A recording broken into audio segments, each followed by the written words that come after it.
వారం రోజండి.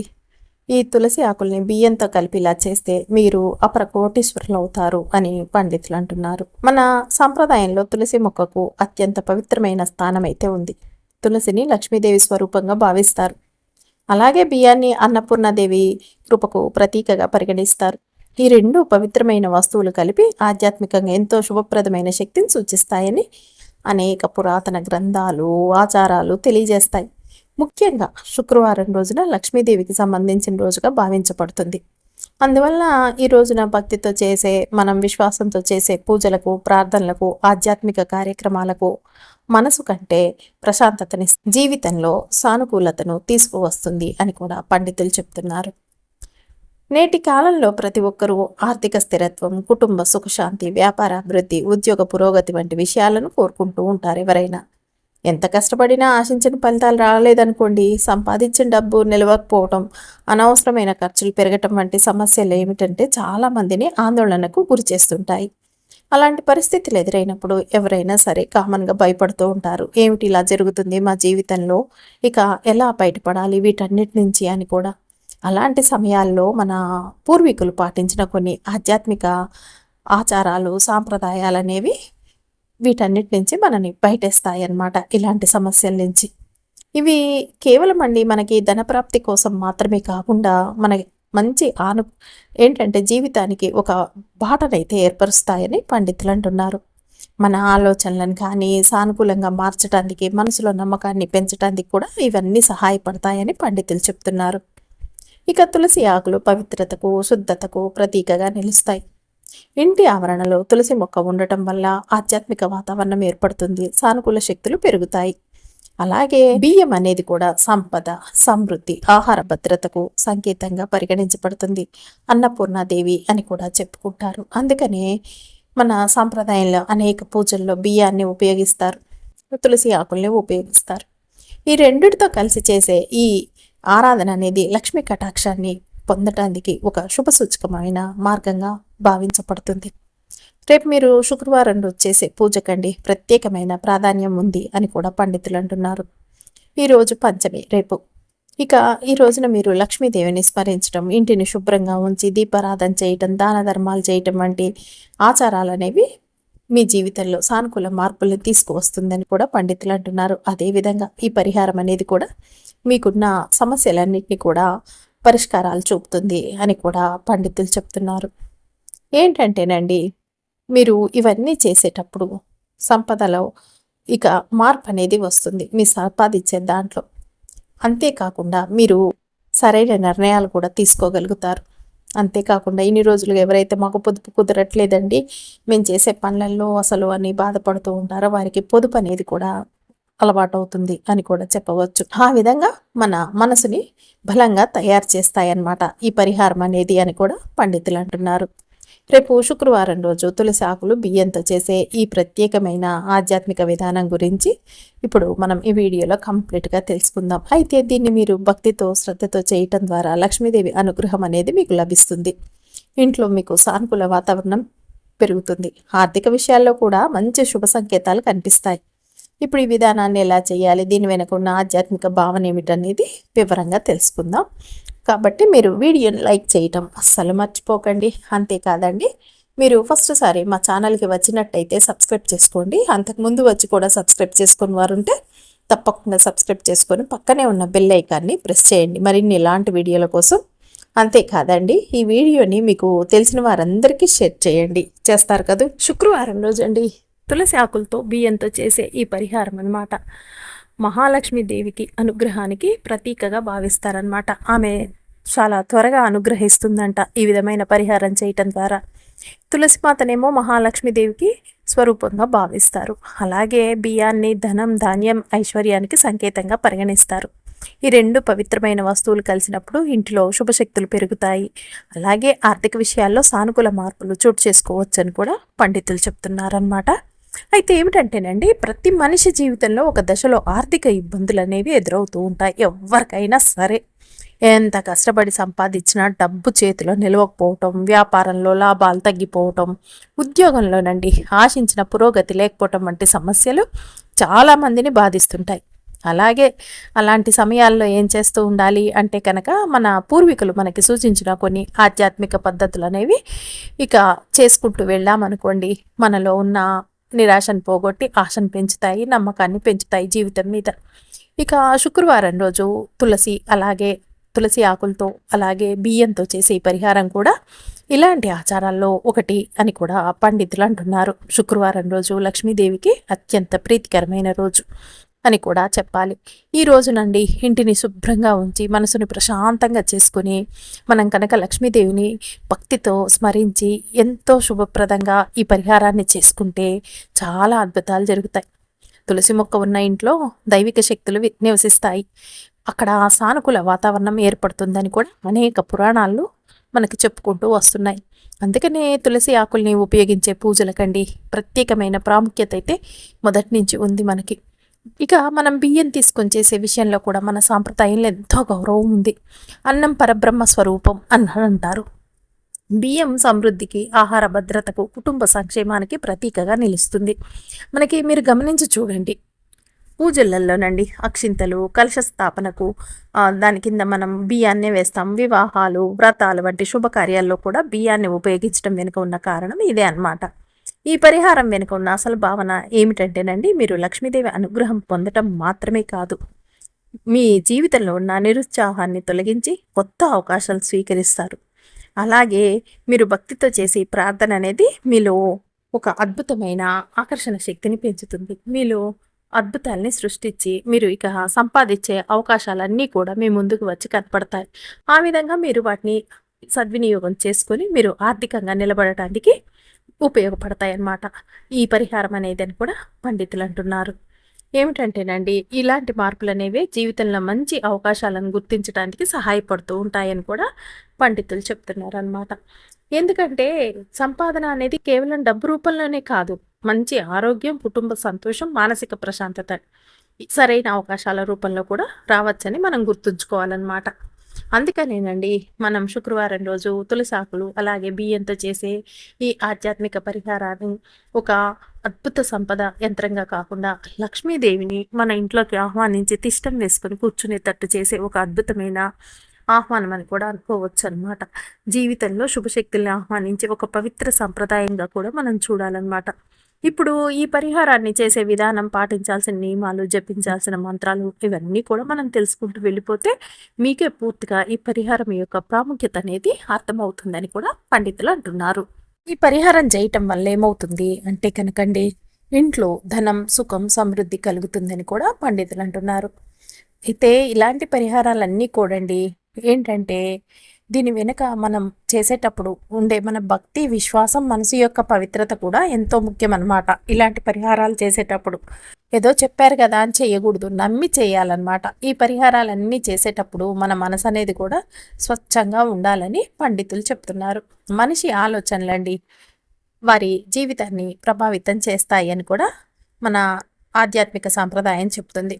మనసులో అసూయ, ద్వేషం, కోపం, ప్రతీకారం వంటి ప్రతికూల భావనలు ఉంటే ఇవి మన ఆలోచనల విధానాన్ని ప్రభావితం చేస్తాయి. అలాంటి పరిస్థితుల్లో మనం చేసే పూజలు లేదా పరిహారాలు ఆధ్యాత్మికంగా పూర్తిగా ప్రయోజనాన్ని అయితే అందించవని కూడా చెప్పవచ్చు. అందువల్లనే ఇలాంటి పరిహారాలన్నీ ప్రారంభించే ముందు మీరు ప్రశాంతంగా ఉంచుకోండి మనసుని. ఎట్టు పోనీకండి. మీకున్న కష్టం ఏమిటి, మీకున్న సమస్య ఏమిటి, ఎలా తీరాలన్నదే మీ ఆలోచన. అలాగే మంచి ఆలోచనలను కలిగి ఉండండి. మీరు అదే విధంగా చేసేటప్పుడు అండి, అవుతుందా, అవ్వదా, ఎంత రోజులలో అవుతుంది, ఎంతసేపటికి అవుతుంది అనకుండా దైవంపై విశ్వాసంతో ముందుకు సాగటం చాలా అవసరం. ప్రత్యేకంగా అండి ఎవరికైనా హాని కలగాలని కోరుకుంటూ ఇతరుల పట్ల చెడు భావనతో ఇలాంటి పరిహారాలు అనేవి అస్సలు చేయకూడదని శాస్త్రాలన్నీ సూచిస్తున్నాయి. ఎందుకంటే ఆధ్యాత్మిక సాధనాల యొక్క ప్రధాన ఉద్దేశం మన జీవితంలో సానుకూల శక్తిని పెంచుకోవటం, అంటే శాంతిని కలిగించటం, శుభ ఫలితాలని ఆహ్వానించటం. ఇతరుల పట్ల ప్రతికూల భావంతో చేసే ప్రార్థనలు లేదా పూజలు అస్సలు ఆధ్యాత్మికతకు విరుద్ధమని కూడా చెప్పవచ్చు అని పండితులు అంటున్నారు. ఈ పరిహారం చేసే సమయంలో నాకు మాత్రమే కాదు, నా కుటుంబానికి, సమాజానికి కూడా మేలు జరగాలి అనే భావనను కలిగి ఉంటే మరింత శుభప్రదంగా ఉంటుందని పండితులు అంటున్నారు. ఎప్పుడే కానండి కృతజ్ఞత, దయ, వినయం వంటి సద్గుణాలు అనేవి మన మనసులో ఉన్నప్పుడు మనం చేసే పూజలకు కానీ, ప్రార్థనలకు కానీ, మనం చేసే పరిహారాలకు కానీ అన్నిటికీ అర్థవంతమైన రూపమైతే వస్తుంది. అలాంటి సానుకూల దృక్పథం వ్యక్తిలో ఆత్మవిశ్వాసాన్ని పెంచుతాయి. దైవం యొక్క ఏంటంటే ఆశీస్సులు కూడా వారి మీద ఉంటాయి. జీవితంలో ఎదురయ్యే అవకాశాలని కూడా గుర్తించే సామర్థ్యాన్ని కూడా పెంచుతుంది అని కూడా చెప్పాలి. ధనం అంటే కేవలం డబ్బు రూపంలో మాత్రమే కాదు, కుటుంబంలో ఆనందం, ఆరోగ్యం, పరస్పర ప్రేమ, మానసిక ప్రశాంతత, మంచి అవకాశాలు, సత్సంబంధాలు కూడా ఒక రకంగా సంపదగానే పరిగణించబడతాయి. చాలామందికి ఆ విషయం అర్థం కాదు. డబ్బుంటే ఇవన్నీ జరిగిపోతాయి అనుకుంటారు. కానీ డబ్బుండి ఆనందం లేకపోతే, కుటుంబంలో ఆరోగ్యం లేకపోతే, ఒకరి పట్ల ఒకరికి ప్రేమ లేకపోతే, మానసిక ప్రశాంతత అనేది లేకపోతే, ఇక అవన్నీ డబ్బు ఉన్నా కూడా ఎందుకు పనికిరాని దానిలాగానే అవుతుంది. అంతేకాకుండా డబ్బుతో పాటు ఇవన్నీ ఉంటేనే జీవితం అనేది మంచి అష్టైశ్వర్యాలుగా చెప్పవచ్చు. అందుకనే ఈ పరిహారం ద్వారా మీరు కోరుకోవాల్సింది కేవలం డబ్బు మాత్రమే కాకుండా సంపూర్ణ శ్రేయస్ అన్నమాట. మాకు సంపూర్ణ శ్రేయస్ కావాలి అని చెప్పి ఈ పరిహారాన్ని చేసుకోవచ్చు. అలాంటి సంకల్పాలతో చేసే ప్రార్థనలు అనేవి మనలో అద్భుతమైన మార్పుల్ని తీసుకురావటానికి, మన జీవితంలో పురోగతి సాధించడానికి సహాయపడతాయన్నమాట. అందువల్లనే ఇలాంటి పరిహారాలు చేసేటప్పుడు మనసుని పవిత్రంగా ఉంచండి. ఎవ్వరికి హాని కలగకూడదు అని కోరుకోండి. మనకి తెలిసి తెలియకండి ఒకరికి మంచి చేయకపోయినా పర్లే, కానీ చెడు మటుకు చెయ్యొద్దు అని పండితులు అంటున్నారు. అసూయ, ద్వేషం వంటి భావనలను దూరంగా పెట్టి దైవంపై భక్తితో, విశ్వాసంతో, కృతజ్ఞతతో ఇలాంటి పరిహారాల్ని, ఆచారాల్ని నిర్వహించండి. ఆధ్యాత్మిక సంప్రదాయాల ప్రకారం ఇటువంటి సత్సంకల్పం కలిగిన ప్రార్థనలు మీకు ఇంట్లో శాంతిని, సుఖాన్ని, సమృద్ధిని పెరగటానికి ఒక సానుకూల వాతావరణాన్ని సృష్టిస్తాయి అని కూడా మన పండితులు చెప్తున్నారు. తులసి గురించండి ఒక ఆశ్చర్యకరమైన విషయం తెలుసా? పురాణాల ప్రకారం తులసిదేవి విష్ణుమూర్తికి అత్యంత ప్రియమైనదిగా భావించబడుతుంది. అందుకే అనేక దేవాలయాల్లో తులసిమాతకి ప్రత్యేకమైన స్థానం ఉంటుంది. అంతేకాదండి, తులసిమాత గురించి ఆశ్చర్యకరమైన విషయం ఏమిటంటే, మన సనాతన ధర్మంలో తులసిమాతని కేవలం ఒక మొక్కగా మాత్రమే చూడరు. ఆమెను ఒక పవిత్రమైన దైవ స్వరూపంగా భావిస్తారు. పురాణాల ప్రకారం తులసిదేవి విష్ణుమూర్తికి అత్యంత ప్రియమైన భక్తురాలు. అందుకే విష్ణుమూర్తి, శ్రీకృష్ణుడు అలాగే వారి అవతారాల్లో చేసే పూజలలో తులసి ఆకులకు ప్రత్యేకమైన స్థానం అనేది కల్పించబడింది. పద్మ పురాణం, స్కంద పురాణం వంటి గ్రంథాల్లో తులసి మహిమ గురించి అనేక కథలు ఉన్నాయి. వాటి ప్రకారం తులసిదేవి తన అచంచల భక్తి అలాగే తపస్సుతో శ్రీకృష్ణ మహావిష్ణువుని అనుగ్రహాన్ని పొందింది. ఆ తర్వాత విష్ణుమూర్తి ఆమెను ప్రపంచవ్యాప్తంగా పూజలు అందుకునే వరాన్ని ప్రసాదించాడని చెప్తారు. అందుకనే ఈరోజు కూడా విష్ణుమూర్తికి సమర్పించే నైవేద్యం తులసి ఆకు లేకుండా పూర్తి కాదని కూడా చెప్పాలి. మీరు ఎప్పుడైనా గమనించి చూడండి, అనేక వైష్ణవ దేవాలయాల్లో తీర్థంతో పాటు ఒక చిన్న తులసి ఆకును కూడా భక్తులకు ఇస్తారు. దీనికి కారణం తులసి పవిత్రతకు ప్రతీకగా భావించబడటం. తులసి స్పర్శతో సమర్పించిన నైవేద్యం మరింత శుభప్రదంగా మారుతుందని మన సాంప్రదాయ విశ్వాసం. అలాగే చాలా ఇళ్లలో తులసి కోటను నిర్మించి ప్రతిరోజు దీపం వెలిగిస్తారు. దీని వెనుక కేవలం ఆచారం మాత్రమే కాదు, ఒక ఆధ్యాత్మిక భావన కూడా ఉంది. తులసి ఉన్న ఇంట్లో దైవిక వాతావరణం ఏర్పడుతుందని, కుటుంబ సభ్యుల్లో సానుకూల ఆలోచనలు పెరుగుతాయని కూడా పండితులు చెప్తున్నారు. అందుకనే ఉదయం లేదా సాయంత్రం తులసి కోట దగ్గర ప్రార్థన చేయడం అనేక కుటుంబాల్లో ఇప్పటికీ కొనసాగుతున్న సాంప్రదాయం. మరొక ఆసక్తికరమైన విషయం ఏమిటంటే, కార్తీక మాసంలో జరుపుకునే తులసి వివాహం అనే ఆచారం. ఈ ఉత్సవంలో తులసిదేవి శ్రీ మహావిష్ణువు స్వరూపమైన శాలగ్రామంతో ప్రతీకాత్మక వివాహం జరిపిస్తారు. ఇది భక్తి, శుభం, ఐశ్వర్యానికి సంకేతంగా భావించబడుతుంది. అందుకనే అనేక దేవాలయాల్లో తులసికి ప్రత్యేక స్థానం ఉంటుంది. తులసి కేవలం ఒక మొక్క మాత్రమే కాదు, భక్తి, పవిత్రత, దైవ అనుగ్రహం అలాగే ఆధ్యాత్మిక జీవనానికి ప్రతీకగా పరిగణించబడుతుంది. శుక్రవారం వంటి పవిత్రమైన రోజున తులసిని మనం భక్తితో స్మరించడం ద్వారా మన మనసులో ప్రశాంతత, విశ్వాసం, అష్టైశ్వర్యాలు, సానుకూలతలు పెరుగుతాయని పండితులు అంటున్నారు. అయితే ఏమిటంటేనండి, ఈ పరిహారం తెలుసుకునే ముందు మీకు ఒక డౌట్ వచ్చే ఉంటుంది అందరికీ. తులసి మాత అసలు ఎవరు? హిందూ పురాణాల ప్రకారం చూసుకున్నట్టయితే తులసి మాతను బృందాదేవి అని కూడా పిలుస్తారు. ఆమె శ్రీ మహావిష్ణువు యొక్క పరమ భక్తురాలిగా వర్ణించబడింది. తులసిమాత గురించి ప్రధానంగా పద్మ పురాణం, బ్రహ్మవైవర్త పురాణం, స్కంద పురాణం వంటి గ్రంథాల్లో కథలు చాలా కనిపిస్తాయి. కథల ప్రకారం మనం బృందాదేవి జలంధరుడు అనే పరాక్రమశాలి రాజు భార్య. ఆమె పతివ్రత్య శక్తి కారణంగా జలంధరుని దేవతలు కూడా ఓడించలేకపోయారు. చివరికి జరిగిన సంఘటనల అనంతరం బృందాదేవి తపస్సు, భక్తి అలాగే పవిత్రతను గౌరవిస్తూ శ్రీ మహావిష్ణువు ఆమెకు ఒక ప్రత్యేక వరాన్ని ప్రసాదించాడని కూడా పురాణాలు చెప్తాయి. ఈ వరం ప్రకారం ఆమె తులసి మొక్క రూపంలో భూమిపై శాశ్వతంగా పూజలు అందుకుంటుంది అని చెప్పబడింది. అందుకే తులసిని సాధారణ మొక్కగా కాకుండా తులసి మాత అని గౌరవంగా పిలుస్తారు. వైష్ణవ సంప్రదాయంలో తులసికి చాలా ఉన్నత స్థానం ఉంది. శ్రీ మహావిష్ణువు, శ్రీకృష్ణుడు, శ్రీరాముడు వంటి విష్ణు అవతారాలకు చేసే పూజల్లో తులసి ఆకుల్ని సమర్పించడం అత్యంత శుభప్రదంగా భావిస్తారు. తులసి మాత యొక్క భక్తులలో ప్రాచుర్యం పొందిన ఒక శ్లోకం అయితే ఉంది. తులసి శ్రీ మహాలక్ష్మి విద్యా యశస్విని ధర్మప్రద దేవీ దేవదేవ మన ప్రియా అని. అంటే తులసీదేవి లక్ష్మీదేవి అనుగ్రహంతో సంబంధం కలిగిన పవిత్ర స్వరూపిణి, దేవతలకు ప్రియమైనది అని భావన. అయితే వివిధ సాంప్రదాయాల్లోనండి తులసి మాతని కొందరు బృందాదేవి అవతారంగాను, మరికొందరు లక్ష్మీదేవి అంశంగాను, ఇంకొందరు విష్ణు భక్తి స్వరూపిణిగాను భావిస్తారనమాట. ఈ వివరాలన్నీ కూడా సాంప్రదాయ ఆధారంగా ఇంకా చెప్పబడ్డాయన్నమాట అని పండితులు అంటున్నారు. ఒక రకంగా చెప్పాలి అంటే తులసి మాత అంటే పురాణాల్లో బృందాదేవిగా వర్ణించబడిన పవిత్ర భక్తురాలు. ఆమె భక్తి, పవిత్రత, దైవానురక్తికి ప్రతీకగా తులసి మొక్క రూపంలో పూజించబడుతుంది. తులసి మొక్క రూపంలో పూజించబడుతుందని కూడా పండితులు అంటున్నారన్నమాట. అయితే మనకి తులసి మాత టెంపుల్ ఉందా అంటే ఉందండి. తులసి మాత బృందాదేవికి అంకితమైన దేవాలయాలు భారతదేశంలో చాలా ఉన్నాయి.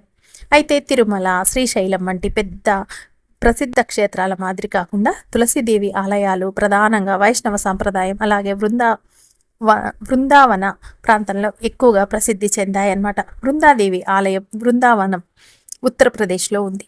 తులసి మాతకు సంబంధించిన అత్యంత ప్రసిద్ధ ఆలయాల్లో ఒకటి బృందాదేవి మందిరం. ఇది శ్రీకృష్ణుని లీలలకు ప్రసిద్ధి చెందిన బృందావనంలో ఉంది. పురాణ సాంప్రదాయం ప్రకారం బృందావనం అనే పేరే బృందాదేవి పేరు నుండి వచ్చిందని కొందరు చెప్తూ ఉంటారన్నమాట. అయితే బృందాదేవి ఈ పవిత్ర ప్రాంతానికి అధిష్టాన దేవతగా పరిగణించబడుతుంది. శ్రీకృష్ణుని లీలలు జరిగిన ప్రతి ప్రాంతాన్ని పవిత్రంగా నిర్వహించే దైవశక్తిగా ఆమెను వైష్ణవ సాంప్రదాయం గౌరవిస్తుంది. ఇక ఆలయ విశేషాలకి వచ్చినట్టయితేనండి, ఈ బృందాదేవి భక్తులు భక్తి, పవిత్రత, తులసి మహిమకు ప్రతీకగా ఆరాధిస్తారు. శ్రీకృష్ణుని సమర్పించే తులసి దళాలు వెనుక బృందాదేవి అనుగ్రహం ఉందని భావిస్తారు. చాలామంది వైష్ణవ భక్తులు ఒక విశ్వాసాన్ని అయితే పాటిస్తారు. తులసి లేకుండా కృష్ణ ఆరాధన పూర్తి కాదని, అందువల్ల బృందాదేవికి ప్రత్యేకమైన గౌరవం ఉంటుంది. అంతేకాదు, కార్తీక మాసంలో జరిగే తులసి వివాహం దేశవ్యాప్తంగా అనేక దేవాలయాల్లో జరుపుతారు. ఈ ఉత్సవంలో తులసీదేవికి శ్రీ మహావిష్ణువు స్వరూపమైన సాలగ్రామంతో ప్రతీకాత్మక వివాహం నిర్వహిస్తారు. ఇది శుభం, ఐశ్వర్యం అలాగే భక్తికి సంకేతంగా భావించబడుతుంది. ఇళ్లలోనండి తులసి కోటని ఒక చిన్న ఆలయంలా భావిస్తూ ఉంటారు. ప్రతిరోజు దీపం వెలిగించడం, ప్రదక్షిణలు చేయటం, ప్రార్థనలు చేయటం వంటి ఆచారాలు ఇప్పటికీ కొనసాగుతూనే ఉన్నాయి. తులసి ఉన్న ఇంట్లో సానుకూల వాతావరణం, ఆధ్యాత్మిక చైతన్యం పెరుగుతుందని సాంప్రదాయ విశ్వాసమని పండితులు చెప్తున్నారు. మీరు ప్రతిరోజు పూజించే తులసి కేవలం ఒక మొక్క మాత్రమే కాదు. ఉత్తరప్రదేశ్లోని బృందావనంలో బృందాదేవికి ప్రత్యేక ఆలయం ఉంది. శ్రీకృష్ణుని ఆరాధనలో తులసికి అంతటి ప్రాముఖ్యత ఉంది అని తెలుసుకున్నాం కదా. అయితే తులసి లేకుండా సమర్పించే నైవేద్యం కూడా అసంపూర్ణమని భావించే సాంప్రదాయాలు కూడా ఉన్నాయి. అలాంటి పవిత్రమైన తులసి మాతతో సంబంధం ఉన్న పరిహారం గురించి ఈరోజు ఇప్పుడు మనం తెలుసుకుందాం. ఎలా చేయాలి, ఏం చేయాలి అన్నది. శుక్రవారం రోజు అండి, ఇక మహాలక్ష్మీదేవికి అత్యంత ప్రీతికరమైన రోజుగా భావించబడుతుంది కదా. మనం ఈరోజు చేసే ఈ పరిహారం అనేది ఎలా చేయాలి, తులసి ఆకులు బియ్యంతో చేసేది అనే పరిహారం గురించి తెలుసుకుందాం. ఈ పరిహారం చేయడానికి ముందుగా శుక్రవారం ఉదయం స్నానం చేసి శుభ్రమైన వస్త్రాలు ధరించాలి. శరీర శుద్ధితో పాటు మనసు కూడా ప్రశాంతంగా ఉండేలా చూసుకోండి. అనంతరం ఒక చిన్న గిన్నె తీసుకొని అందులో కొద్దిగా బియ్యాన్ని వేయాలన్నమాట. బియ్యంలో రాళ్ళు ఏమీ లేకుండా చూసుకోండి. చక్కగా ఉండాలి బియ్యము, పురుగులు లేకుండా. ఆ బియ్యం అనేది కూడా మన సంప్రదాయంలో సంపద, ధాన్యం, సమృద్ధికి ప్రతీకగా పరిగణించబడుతుంది. అందుకే దైవారాధనలో బియ్యానికి కూడా ప్రత్యేక స్థానం ఉంది. తర్వాత 3 లేదా 5 తులసి ఆకుల్ని తీసుకోండి. తులసి ఆకులు పరిశుభ్రతకు, పవిత్రతకు మరియు దైవ అనుగ్రహానికి సంకేతంగా భావించబడతాయి. ఈ తులసి ఆకుల్ని బియ్యంలో పైన పెట్టండి. పెట్టిన తర్వాత ఇంట్లో ఉన్న మహాలక్ష్మీదేవి విగ్రహం లేదా చిత్రపటం ముందు పెట్టాలన్నమాట. ముఖ్యంగా లక్ష్మీదేవి పాదాల దగ్గర ఈ విధంగా ఈ గిన్నెలో బియ్యాన్ని వేసి దీని మీద 3 లేదా 5 తులసి ఆకుల్ని వేసి పెట్టాలన్నమాట. ఇలా పెట్టిన తర్వాత అండి చేతులు జోడించి మీరు భక్తితో ప్రార్థించండి. మీ ప్రార్థనలో అమ్మ మహాలక్ష్మి మీ కటాక్షం అనేది మా కుటుంబంపై ఎల్లప్పుడూ ఉండాలి. మా ఇంట్లో సుఖశాంతులు, ఆనందం, ఆరోగ్యం మరియు శ్రేయస్సు కొనసాగాలి. మా కుటుంబానికి మంచి మార్గాలు చూపించమ్మా, కష్టాల్ని అధిగమించే శక్తిని ప్రసాదించండి అని మనస్ఫూర్తిగా ప్రార్థించండి. ఈ సమయంలోనండి దైవాన్ని స్మరిస్తూ కొన్ని నిమిషాలు ధ్యానం కూడా చేస్తే మంచిది అని పండితులు అంటున్నారు. ఈ చేసే పూజలో ముఖ్యమైనది మాటలు కాదు, భక్తి. అలాగే మన నిజాయితీ. మనసారా చేసే పూజల్లో మనకి సానుకూల ఆలోచనలు వచ్చి మన ఆత్మవిశ్వాసాన్ని బలపరిచి మనం సంపద కావాల్సిన మార్గాలన్నీ కూడా, అవకాశాలన్నీ కూడా మన ముందుకు వస్తాయన్నమాట ఈ విధంగా చేయటం వల్ల. ఇక ఏమిటంటేనండి, ఈ పరిహారం వల్ల ఇంట్లో ఆర్థిక విషయాలపై ఉన్న ఆందోళనలన్నీ కూడా తగ్గుముఖం పడతాయన్నమాట. కుటుంబ సభ్యుల మధ్య అనురాగం పెరుగుతుంది, సానుకూల అవకాశాలు ఏర్పడతాయి. అయితే ఇది మీరు నమ్మకంగా ఈ విధంగా చేస్తే చాలన్నమాట. ఎవరైతే ఆర్థిక అభివృద్ధి కోసం కష్టపడి పనిచేస్తూ ఇక మాకు సరైన నిర్ణయాలు తీసుకోవటం రాక అన్నీ పోతున్నాయండి అవకాశాలని చెప్తూ ఉన్నారో, అలాంటి వారు ఇలాంటివి చేస్తే చాలా అద్భుతంగా మీకు ఈ పరిహారం సిద్ధిస్తుందన్నమాట. మీరు ఎవరికి హాని కలిగించని భావంతో ఈ పరిహారాన్ని చేస్తే కనుక ఇది మీకు మరింత అద్భుతంగా తొందరగా ఫలితాన్ని అయితే ఇస్తుందని కూడా పండితులు చెప్తున్నారు. ఇక ఈ పూజ పూర్తయిన తర్వాత అండి ఏం చేయాలి అంటే, ఈ తులసి ఆకులను తులసి మొక్కల వేర్ల దగ్గర ఉంచేసేయండి. బియ్యాన్ని పక్షులకి ఆహారంగా వేసేయండి, లేదా ఇంటి మీ పెరట్లో కానీ మొక్కల దగ్గర వేర్ల వద్ద కానీ వేసేయండి బియ్యాన్ని. కొందరు ఏం చేస్తారంటే ఈ బియ్యాన్ని ఇంట్లో ఉన్న బియ్యంతో కలిపి ప్రసాదంగా భావిస్తారు, కానీ ఇది కుటుంబ సాంప్రదాయాల్ని బట్టి మారుతుంది కదా. ఇక ఈ విధంగా చేయండి అనమాట. అంటే పూజల్లో ఉపయోగించిన వస్తువులు వృధా చేయకుండా గౌరవంగా వినియోగించడం అనేది అనమాట. ఈ విధంగా చేశారే అనుకోండి, మీకు అద్భుతంగా మార్పులు అనేవి అయితే కనిపించడం మొదలవుతాయి అని కూడా పండితులు అంటున్నారు.